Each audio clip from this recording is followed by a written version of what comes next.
Dans l'histoire de la Coupe du Monde de la FIFA, il n'y a probablement jamais eu un tournoi aussi médiatisé et attendu avec autant d'impatience que la Coupe du Monde 2026 aux États-Unis, au Mexique et au Canada. Selon la FIFA, cette Coupe du Monde, qui se déroulera pour la première fois dans 3 pays simultanément et avec un tout nouveau format, doit être la plus grande Coupe du Monde de tous les temps. Mais sera-ce vraiment le cas ? Quand on examine les plans du tournoi, les stades, le calendrier, les conditions générales et la situation politique dans les pays hôtes, on comprend vite. La Coupe du Monde 2026 pourrait aussi s'avérer être un énorme fiasco, notamment à cause de ces 2 hommes. Dans cette vidéo, nous voulons porter un regard critique sur la prochaine Coupe du Monde en Amérique du Nord. Nous allons révéler et éclairer de nombreux aspects dont on parle rarement dans le cadre de la Coupe du Monde. Commençons par une innovation de la Coupe du Monde 2026, qui selon la FIFA, doit en faire la plus grande Coupe du Monde de tous les temps, le nouveau format du tournoi. En 2026, au lieu des 32 pays habituels, répartis en 8 groupes pendant la phase de groupe, 48 pays participeront pour la première fois. Ces équipes seront réparties en 12 groupes. À partir de cette phase, un total de 32 équipes se qualifiera pour les phases à élimination directe. Cela signifie qu'il y aura un tour supplémentaire de 32, ce que l'on appelle habituellement les 8e de finale, sera précédé d'un nouveau tour, dans un tournoi international de football pour la première fois. Au total, la Coupe du Monde comportera donc un nombre impressionnant de 104 matchs, contre 64 auparavant. À première vue, cela peut sembler génial, plus de matchs, plus de football. Mais si l'on regarde de plus près ce nouveau format, on se rend vite compte que ce n'est peut-être pas aussi formidable qu'on le pense. Plus de participants signifie aussi plus d'équipes qui ne sont pas compétitives. Par conséquent, surtout pendant la phase de groupe, mais aussi dans le nouveau tour de 32, il y aura de nombreux matchs sans intérêt. Au lieu d'affiches prestigieuses comme Allemagne contre Espagne, on verra probablement davantage de rencontres insignifiantes pendant ces phases du tournoi, comme Canada contre Iran ou Géorgie contre Costa Rica. La baisse de qualité sera encore plus flagrante, notamment dans les matchs où des nations très compétitives affronteront des équipes faibles. Les experts craignent déjà que ce nouveau format entraîne davantage de matchs ennuyeux et déséquilibrés, avec des scores comme 8-0 ou 9-0. Suspense, presque aucun. Outre la perte de qualité, un autre gros problème du nouveau format est qu'il sera difficile à comprendre et déroutant pour les fans. Comme 32 équipes doivent se qualifier après la phase de groupe pour composer le tour de 32, cela signifie que non seulement les équipes classées premières et deuxièmes de chaque groupe passeront, mais aussi les 8 meilleurs troisièmes. Cela rend les choses très confuses et signifie aussi que la qualification de nombreuses équipes dépendra non pas uniquement de leur propre performance, mais aussi de celle des autres troisièmes. De plus, pour ces troisièmes, un match nul suffira souvent pour se qualifier, ce qui entraînera plus de jeux défensifs et tactiques et moins de football offensif attractif. Enfin, il y a encore un autre problème avec ce format. Comme le tournoi sera prolongé de 50 matchs supplémentaires, sa durée sera allongée à un record de presque 40 jours. Conséquence, une charge extrême pour les joueurs. Ceux qui iront jusqu'en finale devront disputer plus de matchs que jamais. Le syndicat des joueurs FIFPro avertit depuis des années de cette surcharge, mais la FIFA semble s'en moquer. Un des problèmes est que le risque de blessure augmente considérablement avec cette surcharge. En parlant de risque de blessure, la Coupe du Monde 2026 présente aussi d'autres dangers dont nous parlerons plus tard. Mais les problèmes ne s'arrêtent pas au format du tournoi. Au contraire, ils commencent vraiment quand on regarde les conditions géographiques. Une Coupe du Monde dans 3 pays peut sembler très internationale, mais en pratique, c'est un cauchemar logistique. Avec 2 stades au Canada, 3 au Mexique et 11 répartis dans tout le territoire américain, certaines villes hôtes sont séparées de milliers de kilomètres. Imaginez, une équipe joue son premier match de groupe à Vancouver sur la côte ouest canadienne, son deuxième à Mexico et son troisième peut-être à New Jersey, sur la côte est des États-Unis. Cela représente une distance de vol de 4 à 5 000 km, soit environ 5 heures de trajet par match.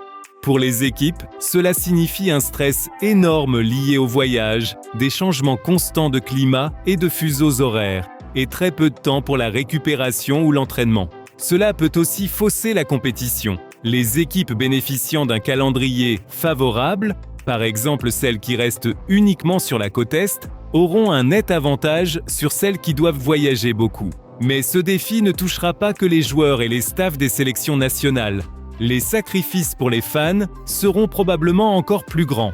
Suivre son équipe tout au long de la Coupe du Monde deviendra inabordable et presque impossible logistiquement pour la plupart des gens. Ainsi, de nombreux critiques disent déjà « La Coupe du Monde 2026 sera avant tout une Coupe du Monde pour les riches, pas pour le fan de football moyen. » Et puis, il y a l'empreinte CO2 gigantesque. À une époque où la durabilité devrait pourtant être une priorité absolue, ce concept de tournoi est, bien sûr, écologiquement très discutable. La géographie n'est pas seulement un défi à cause de la répartition des stades. Un problème encore plus important est le climat. De nombreuses villes hautes, dans le sud des États-Unis, comme Dallas, Houston ou Miami, et aussi les sites au Mexique, souffrent d'une chaleur étouffante et d'une forte humidité en juin et juillet. Des températures de 35 à 40 degrés Celsius ne sont pas rares dans ces régions. Bien que beaucoup de stades modernes soient climatisés, la chaleur poussera quand même de nombreux joueurs à leurs limites physiques. Les chercheurs recommandent à la FIFA de prévoir de nombreuses pauses rafraîchissement et que les matchs dans certaines villes se jouent uniquement en soirée ou tôt le matin. En parlant des horaires, cela pourrait devenir un autre problème, surtout pour nous, fans européens. Si les matchs doivent vraiment se jouer le soir à cause de la chaleur, cela signifierait des diffusions entre 2h et 5h du matin, heure d'Europe centrale. Bien sûr, on peut supposer que la FIFA tiendra compte des horaires de diffusion. Après tout, l'Europe reste le marché télévisuel le plus important pour la Coupe du Monde. Mais les fans devront probablement s'adapter à des horaires de coup d'envoi inhabituels.